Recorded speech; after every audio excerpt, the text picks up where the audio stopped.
In 1979, Carl was working with a friend in a forest in Alaska. After the work was over, both started going back home. Carl had his friend's car in front of him. Seeing that the car rises up in the air and falls back down in no time. Seeing this, Carl gets very scared and he quickly comes to see his friend. But he is shocked here, because his friend was missing from the car. Seeing all this, Carl gets very scared and he runs into the forest. But then he sees an alien spaceship above him, and on seeing it, the aliens take him captive. The story now comes to the present, where we see a boy named Isaac, who is a very passionate computer engineer working for NASA in California. When Isaac arrives at the office, his colleague Beck informs him that they keep getting a signal from Canada even though there is no grounded satellite there. That evening, while he is locking himself in his office working, he receives a signal from an unknown origin and thinks it is just a glitch. After finishing all his work, Isaac was on his way home, but here we see him upset. The next day, Isaac arrives at his psychotherapist, and he tells them all his troubles. After this, she advised to do video diaries as a method to self-healing and clear his mind. So he starts doing video diaries. He seems to see the existence of different dimensions. Next morning, a burning meteor entering the Earth's atmosphere, and quickly draws attention from everyone in the area. Isaac, who is hiking in the mountains with his camera, also witnesses the incident and decides to record it.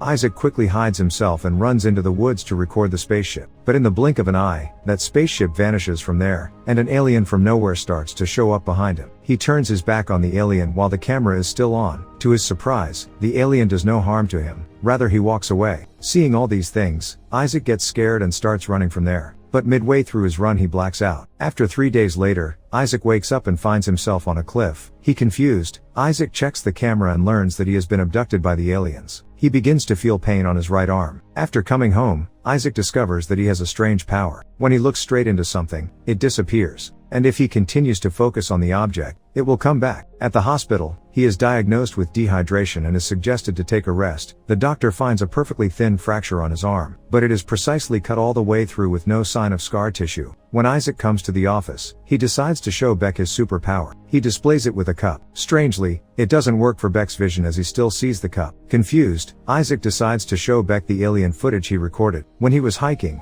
Isaac posts the footage online and it goes viral on the internet along with controversy. The next morning, he receives a call from a news channel, who wants to interview him. After this, Isaac comes to office to give interview. Anchor asks many questions to Isaac, which he answers correctly, but while answering, he stops at one place, seeing which, people feel that Isaac is lying to them, and he is doing all these things, only to become famous. After the interview is over, Isaac leaves for his home. A random guy even shows up on TV, and he claims himself for helping Isaac making the fake video. However, nobody believes in his story, so Isaac determined to reach out to someone who encountered aliens like him. Finally, Isaac finds a girl named Sarah, who was also abducted by the aliens before. They decide to meet up in a local restaurant. The next day, at the restaurant, Isaac waits for Sarah. Isaac starts seeing objects around him slowly floating in the air. Sarah shows up and Isaac starts questioning her about the alien encounter, and the cut on the arm, but Sarah seems confused about it. Isaac shows her the footage in his camera, and multiple pieces of evidence that aliens really exist.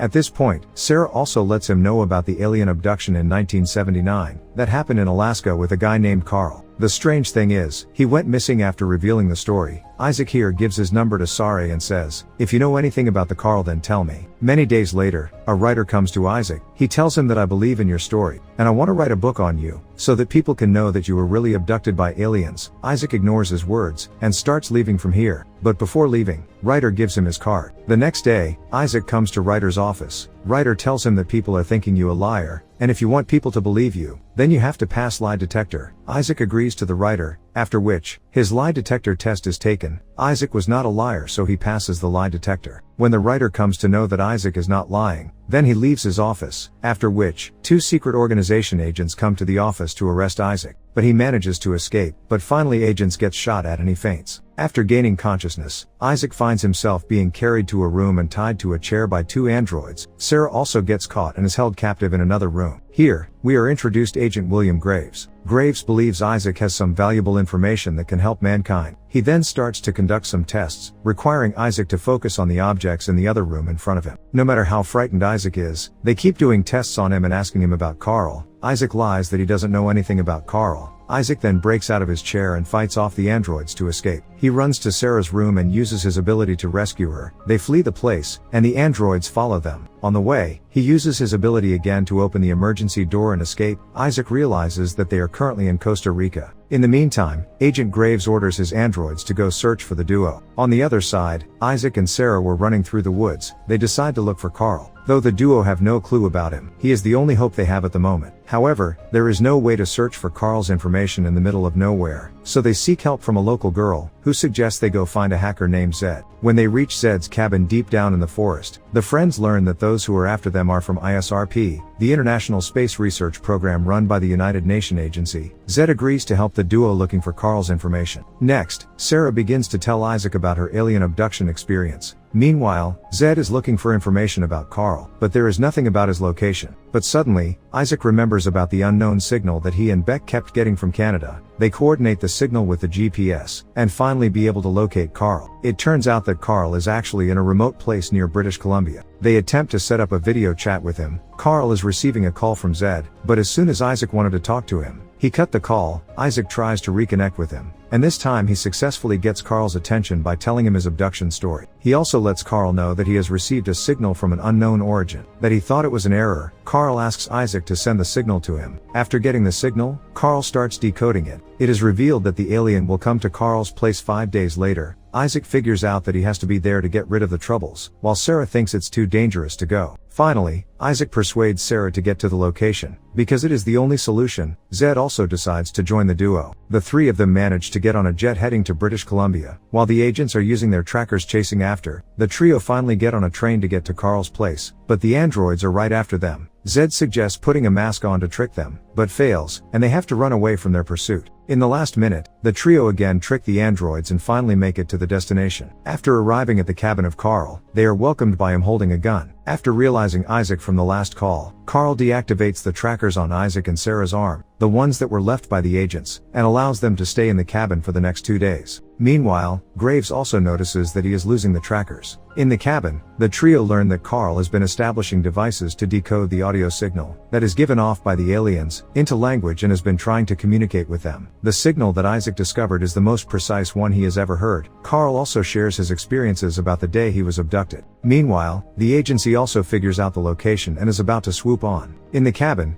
Zed is overwhelmed after learning that Carl has invented many incredible things in an attempt to communicate with the aliens. On the other hand, when Isaac and Sarah are outside, they admit that something has changed inside them after the abduction. When they come back to the cabin, Carl tells Isaac to be ready and be on the same page with each other, because there is no safety guarantee for anyone. At night, Sarah cannot sleep because her mind is racing, worrying about tomorrow. The day has come. While they are in the cabin waiting for a sign, a tremor nearby happens. Isaac goes out looking for the spaceship, but there he encounters an alien. After this, Isaac guides the alien to Carl's cabin and uses the decoder machine to talk to it. The aliens reveal that they have conquered medicine, science, technology, and the physical world. Now they are searching for something greater beyond their understanding, the origin of the universe, the greatest conceivable existent. They also want to know who Jesus Christ is, because they believe he is the link to the origin of everything. Sarah wonders why her arm always gets hurt ever since the abduction. The alien uses a sophisticated bracelet wrapping around her arm, and reveals that there is a tracking device implanted in her arm for their records. On the other hand, we see Agent Graves with his team coming towards Spin. While Isaac is getting his tracker removed by the aliens, he is told that it is impossible for him to look for a proof. In a world where seeing is believing, the aliens also add that they have come to understand believing is seeing. At this point, Agent Graves with his team arrive this place, and they quickly surround the place. Graves demands Carl to get out of the cabin. After hearing this, Carl comes out with his gun.